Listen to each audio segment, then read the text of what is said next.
அனைவருக்கும் வணக்கம். என்னுடைய பெயர் பிரியதர்ஷினி, உதவி பேராசிரியர், தமிழாய்வுத்துறை, பிஷப் கீப்பர் கல்லூரி, திருச்சி. இப்ப புறநானூற்றில் உள்ள ஒரு பாடலை பார்க்கலாம். புறநானூறு. இந்த புறநானூறு சங்க இலக்கியம் 8 தொகை நூல்களில் ஒன்று. இந்த புறநானூறு இது புறச்செய்திகளை கொண்ட 400 பாடல்களின் ஒரு தொகுப்பு நூல் என்ற பொருள்படும் வகையில் இந்த புறநானூறு அமைக்கப்பட்டுள்ளது. இந்நூலில் இந்த நூல் புறம், புறம்பாட்டு, நந்தா விளக்கம் என்னும் பெயர்களில் எல்லாம் அழைக்கப்படுது. இந்நூலை தொகுத்தவர், தொகுப்பித்தவர் யாருன்னு தெரியாது. 160 புலவர்கள் பாடியுள்ள பாடல்கள் இந்த புறநானூற்றில் உள்ளன. இதில் அரச பரம்பரையிலும் பெண்பால் புலவர்களும் அடங்குவர்.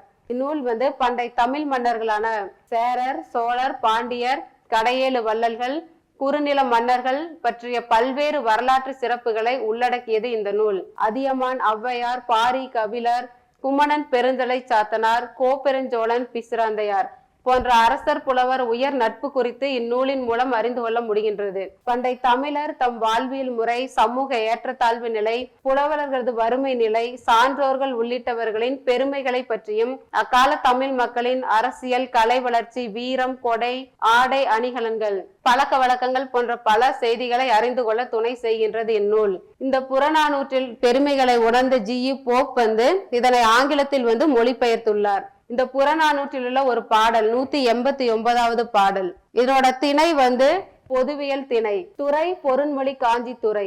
இயற்றியவர் மதுரை கணக்காயினார் மகனார் நக்கீரர். பொதுவியல் திணை. பொதுவியல் திணைனா வெற்றி திணை முதல் பாடான் திணை வரை கூறப்படாத பொதுவான கருத்துக்களை கூறுவது பொதுவியல் திணை எனப்படும்.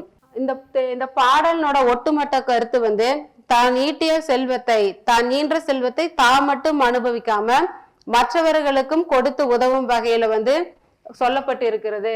இந்த பாடல் தென்கடல் வளாகம் பொதுமையின்றி வெண்குடை நிலற்றிய ஒருமை ஓர்க்கும் நடுநாள் யாமத்தும் பகலும் துஞ்சான் கடுமா பார்க்கும் கல்லா ஒருவருக்கும் உண்பது நாளி உடுப்பவை இரண்டே பிறவும் எல்லாம் ஓர் ஒக்குமே செல்வத்து பயனே ஈதல் தூய்போம் எனினே தப்புன பலனே.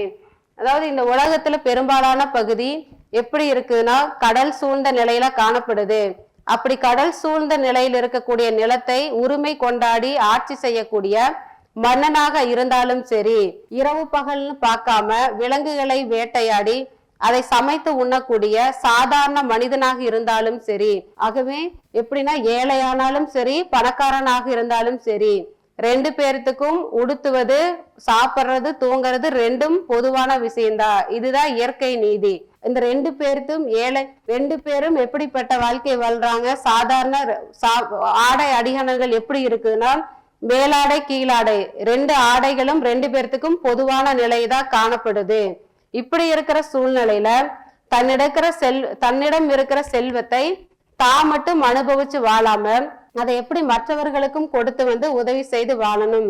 அதாவது தான் நீட்டிய செல்வத்தை பிறருக்கும் கொடுத்து உதவி செய்ய வேண்டும். வறியவர்கள், இல்லாதவர்கள் இவர்களுக்கெல்லாம் இந்த செல்வத்தை கொடுத்து உதவி செய்ய வேண்டும்.